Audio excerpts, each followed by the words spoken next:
Ongoing gang wars plague this part of the city. Outsiders don't come here if they don't have to. Even by Night City's standards, it's dangerous to those unfamiliar with it.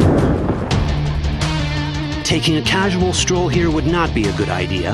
A fast motorbike or armor-plated car would be the safer option. But places like this have their advantages. If you're in need of rare goods or illegal cyberware, Pacifica's bustling local markets are a good place to start your search.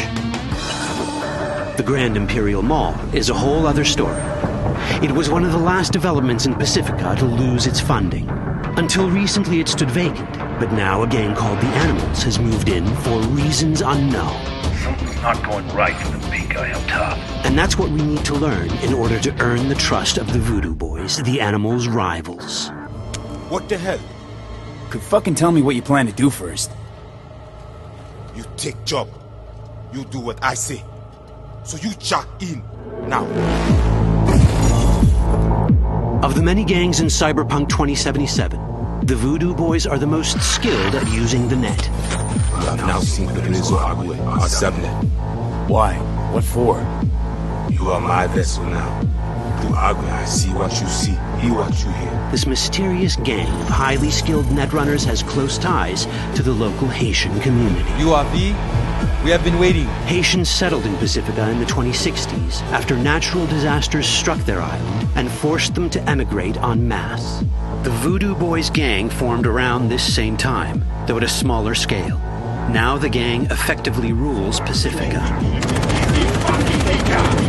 The Voodoo Boys don't usually work with outsiders. Lucky for us, it seems they're prepared to make an exception this time. Mr. Hand sent me. He said you got merc work needs doing. Still, to earn their trust, we need to prove our worth. Placide, one of the Voodoo Boys' higher-ups, has offered us a mission. We need to infiltrate the Grand Imperial Mall, currently occupied by the Voodoo Boys' deadly enemy, a gang called the Animals. 20:35:07. 3 seconds before, poof, the camionette. We try to learn where the camionette come from.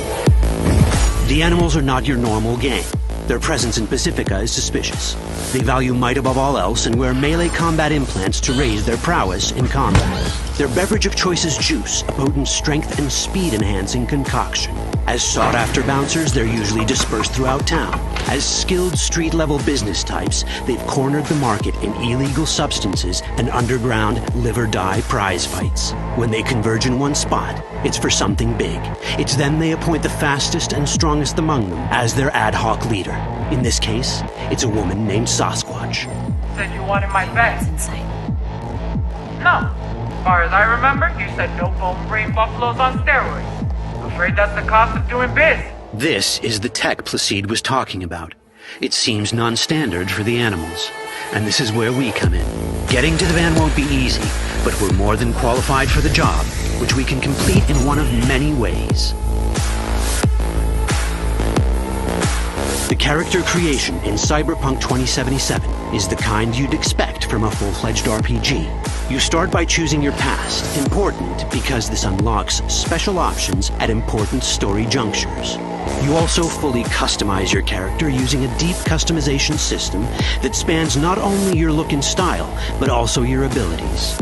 Cyberpunk 2077 does not feature fixed classes. Instead, it has a fluid class system that allows players to mix and match a wide range of abilities to suit their playstyles. You can create a strong solo character, a skilled netrunner, or any other hybrid class you can imagine.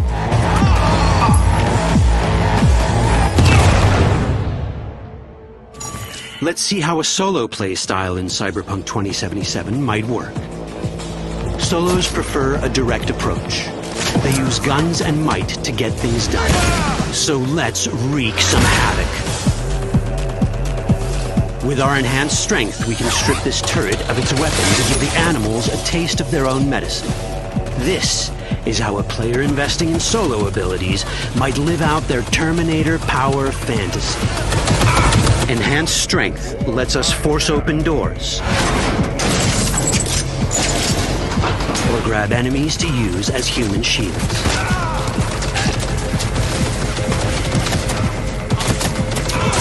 We also gain access to powerful melee combat cyberware. So even someone as fast and strong as Sasquatch, the leader of this group of animals, is not impossible to beat for a solo. But Sasquatch has a different game plan. She's out to jack in and hack us. Let's see how this plays out. Ready for some fun? Proceed. What's going on?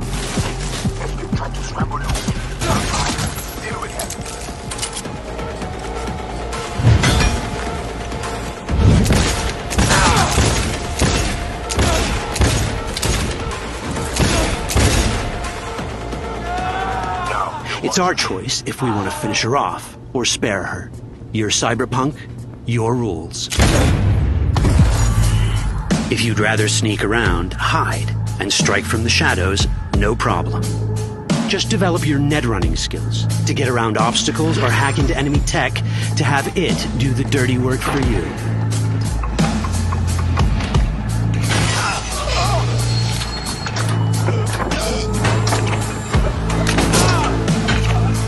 Net running abilities mean hacking skills that let us use our cyber deck to breach access points. For this, we fill the buffer of our cyber deck with a string of instructions represented by these letters and numbers. Matching the instructions for basic access grants us control of devices connected to this network. The more instructions we match, the more control we gain over elements in the network. We can hack our way through in numerous ways. A quick hack may grant us control of the security camera. Another one should let us tweak the difficulty of the training bot to create a distraction.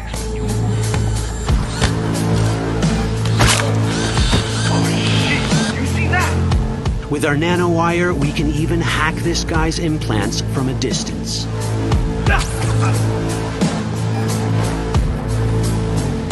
In this world, almost everything is connected to a local network. And that means it can be hacked.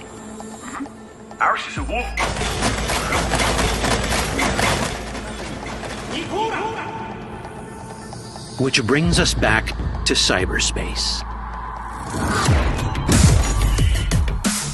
You don't get to do anything in the net unnoticed. There's always someone watching. It could be corpos, or even worse, it could be Netwatch. And that is exactly the case here. Who is they? Netwatch. They're always out to fuck us. Netwatch and the Voodoo Boys are like fire and ice. The first of these wants to maintain the old order and protect people from AI anarchy originating from beyond the Black Wall. The Voodoo Boys want to establish contact with the free AIs. They believe this will enable their boundless expansion on the net and grant them the upper hand over Netwatch. Netwatch sees this as the end of the world. Both are right. Whoa, hey.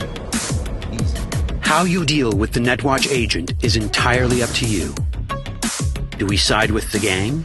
Choosing to be on Netwatch's bad side is never wise. But can we really trust the Voodoo Boys? You set me up! As you can see, we have many possible options. But in each case, we take a risk. Think I'll just stick to my plan.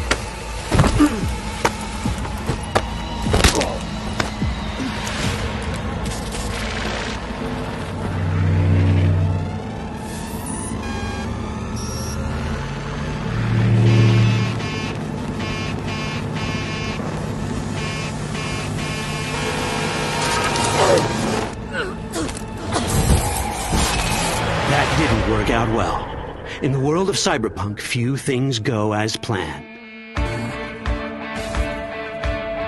And that was just a glimpse of how complex the branching storyline in Cyberpunk 2077 can get. Every decision you make will have consequences. Your choices will shape how the world reacts to you and affect your relationships with those around you. One of those relationships is special. Ever heard of Johnny Silverhand? A rebel rocker boy who will be your companion throughout your adventure in Night City? Come on, really think they give a rat's dick how you look? Like everyone in Cyberpunk 2077, he has his own agenda. You'll decide if he'll be your ally or your enemy. And that chip in your head, the one thanks to which Johnny lives inside your mind,